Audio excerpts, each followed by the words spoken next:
Good evening and happy Halloween. You're watching the Beaver Sports Show. I'm Josh Warden. I'm Jenna Lade. And I'm Jake McGrady, and thanks for joining us tonight. Tonight we're going to take a look at OSU's exhibition game against Corbin, the face-off between OSU women's soccer against the California Golden Bears, and Oregon State's homecoming football game against Stanford last Saturday. On Thursday night, Oregon State took on Corbin University for their first of two exhibition games prior to the season. In front of a crowd of over 3,100 attendees at Gill Coliseum, Oregon State handled the Warriors with a 69-42 win. The first half was highlighted by the return of Angus Brandt after his knee surgery last season. Angus came out with a strong presence in the paint that earned him the first 2 points of the game. A slow start left the Beavers trailing by 3 with 9 minutes and 49 seconds remaining in the first half, but Oregon State responded with an 11-0 run to take an 8-point lead. Charlie Barton scored the first 8 points of the half, leaving the Beavers up 31-24 going into halftime. The Beavs scored 12 points at the start of the second half, which quickly turned into a 24-1 run. Corbin's first field goal of the second half did not come until the last 7 minutes and 51-second mark. Sophomore guard Victor Robbins showed his aggressive side, bringing in 11 points and grabbing 4 rebounds. The Beavers made large strides between the two halves, moving from shooting 39.3% to 53.8%. Corbin, on the other hand, only shot 24% in the second half. Jarmal Reed was impressive with a full stat sheet of 7 points, 9 rebounds, and 5 assists. Senior Roberto Nelson led the Beavers with 15 points on 4 of 10 shooting from the field, and he was also 6 of 8 from the line. Roberto's hard work paid off, being named the player of the game at the end of the night. The Beavers will be returning to the home court on Tuesday, November 5th as they take on Concordia for their final exhibition game. Let's take a look at the Oregon State upset against the number 12 Cal Golden Bears last Friday with a win of 1-0. Reporter James Chavez hit the field to get a look at the action. OSU women's soccer team hosted number 12 ranked Cal. The Beavers, coming off a 2-game winning streak against Arizona State and Washington State, both games the Beavers winning 1-0, they were trying to keep it going. The Golden Bears would be a tough match coming into this game, undefeated on the road though. Senior midfielder Haley Shaw took 2 corner kicks near the beginning of the game, but came up short with Cal's goalkeeper Emily Kruger coming up with the saves. The first half would end 0-0, with the Beavers attempting 8 shots to Cal's 6. Beavers senior captain J.C. Drobny attempted 4 shots in the game and scored with 10 minutes into the second half off a free kick just past the hands of Kruger, putting the Beavs on the board, and on a play Drobny says they have been practicing for a while. This was Drobny's first goal of the season. The Beavs took a season-high 19 shots with 5 landing on goal. On the defensive side, sophomore goalkeeper Sammy Jo Produm celebrated her birthday by getting 6 saves on the night, with 4 in the first and 2 in the second. The Golden Bears had 10 attempts, but the intensity the Beavers played with on defense was too much as they pulled off the shutout for the 3rd straight game and ended the Golden Bears' perfect road record. The win against Cal put OSU's streak to 3, but was short-lived when number 8 ranked Stanford came to town on Sunday. OSU women's head coach Linus Rhodes commented that they came out slow and could not give up soft goals the way they did. The first half ended with the Beavers down 3-1, but within the last minute, Stanford got their 4th goal and defeated the Beavers 4-1, putting the team at 3-4-1 in Pac-12 play and 5-10-2 overall. OSU's women's soccer team heads down to Los Angeles to take on UCLA tomorrow at 7 p.m., and you can catch the game on Sunday against USC at 11 a.m. on the Pac-12 network.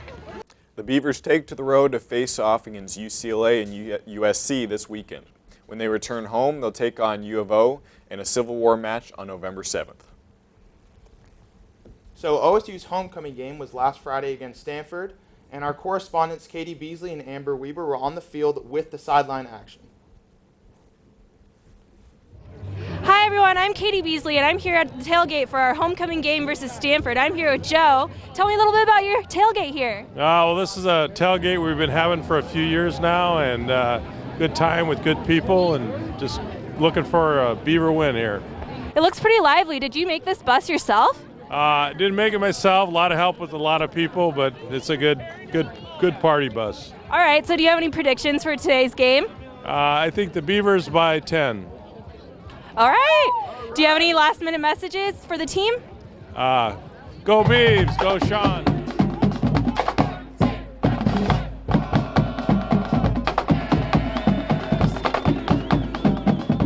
For the Beaver Sports Show with Ashley Brundridge, and who's your friend? This is BB. Hi, So, is BB a Beaver fan too? She is. All right, Ashley, tell me what year you are here. I'm a junior. And what are you studying? Business management. Can you tell me what your favorite part of going to the games is? Tailgating and supporting the Beavers and watching them win. All right, do you have a last-minute message for the team tonight? Good luck tonight. Hope you guys do well. All right, thank you. I'm here with Nolan. Nolan, what year are you here? I'm a junior at Oregon State, actually. What are you studying? Business marketing. All right, so tell me a little bit about what do you think is going to happen in this game tonight? You know, it's going to be pretty tough with Stanford's defense, but I think Mannion can come through, especially with Stormwoods on his back. I believe in our team. Right. Beaver's going to win. Do you think our defense is going to hold up against Stanford? It's going to be tough, but I do believe we're going to have a nail-biter tonight. All right. Can you tell me some of your favorite things about the football season? You know, the leaves are changing. The weather's getting a little bit chillier. It's that cuddle weather. And I just love the new scenery. I love Beaver season, tailgating all day, coming to these night games, and then partying after. So I love college. All right, so do you have a last-minute message to the team? Good luck, guys. It's going to be tough, but you're going to pull through. Go Beavs! Beaver Sports Show! This last week's game against the Cardinals was a tough loss for Beaver Nation. Stanford came out on top 20-12 over Oregon State. The entire game was a back-and-forth battle that didn't end in OSU's favor despite the hopeful fans.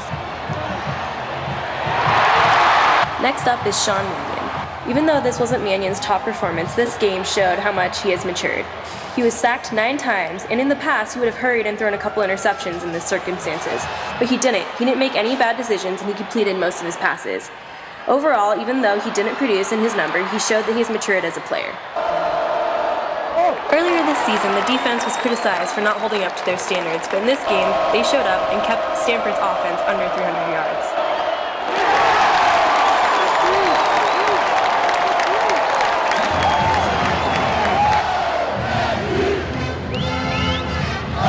Then there's Brandon Cooks. Everyone in the country knows that when they play Oregon State University, they need to give it to Cooks. Cooks gets beat up every single game and somehow still manages to produce.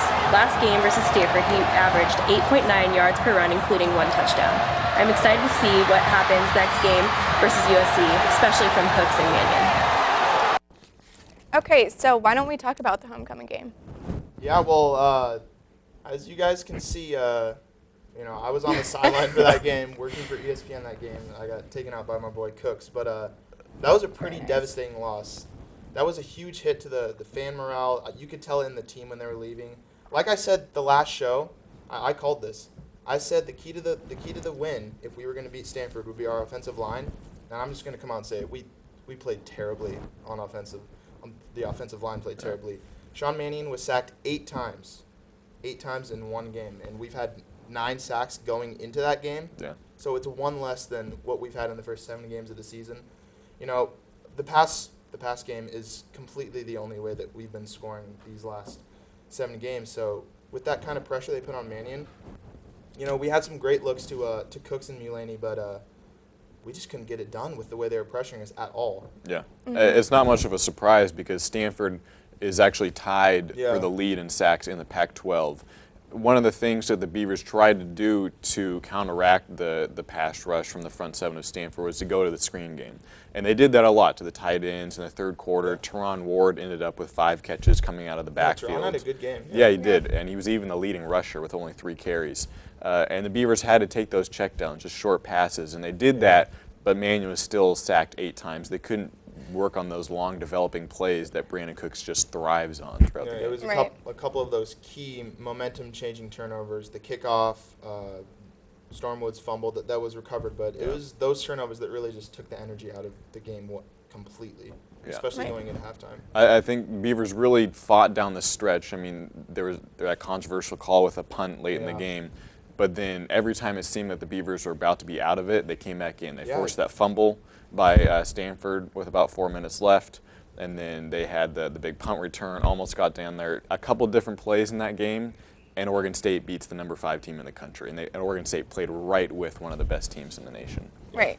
And you guys can catch the Beavers take on the USC Trojans tomorrow night at 6 p.m. right here at Reser Stadium. Yeah, speaking of that game, the USC game, what are your guys' predictions and thoughts of the keys to winning that game tomorrow night? I'm gonna make a little throwback pick right now. Okay. Going back to the 2008 game. Yeah? USC was the #1 team in the nation. It was another orange out game on a short week also. It was a Thursday night. Yep. And the Beavers ended up taking that one 27-21. Throwing it out there, 27-21 is my prediction for this game over USC tomorrow. I remember that's a nice little throwback. But you know, with the way that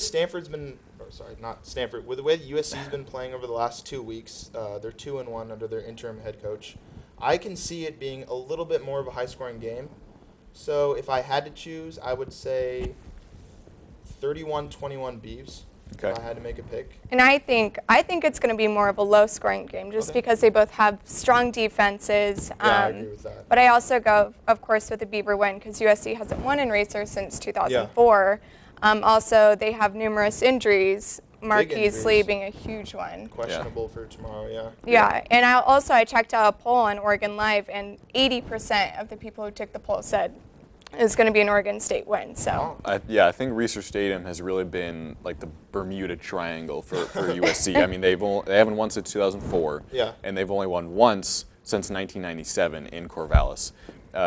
So that's really been a huge help for Oregon State in Corvallis. Now, it's interesting that you like the higher scoring game. Yeah. Oregon State scored 36 points each of the last 2 times that USC played. One was a win, one was a loss. That's the highest scoring game that Oregon State has ever had. They've never scored more than 36 points against USC. If they get up into that 30-point range, they might set a record. Keep in mind, I only think it's going to be high scoring if Marquise comes back.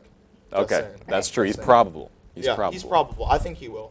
Yeah, that'll be a big help for USC. This is a pivotal game in our season. Like, we have no chance in the Pac-12 if we don't win this. It may be the last game where Oregon State is actually favored going into a game, with maybe the exception of Washington. Right. But, it'll be exciting because we're debuting the orange out uniforms, and we're going to have those metallic orange helmets. Yeah. So those will be really exciting to see. Yeah, I'm excited for that. Yeah, with the numbers on the side, it's kind of like Alabama, like that. It's pretty cool. Yeah, it's going to be really cool. So, that's all the time we have for tonight. So, I'm Jenna Lade. I'm Josh Warden. And I'm Jake McGrady. And thanks for tuning in with us tonight, guys, on Halloween night. And this is the Beaver Sports Show. Have a good one. And happy Halloween.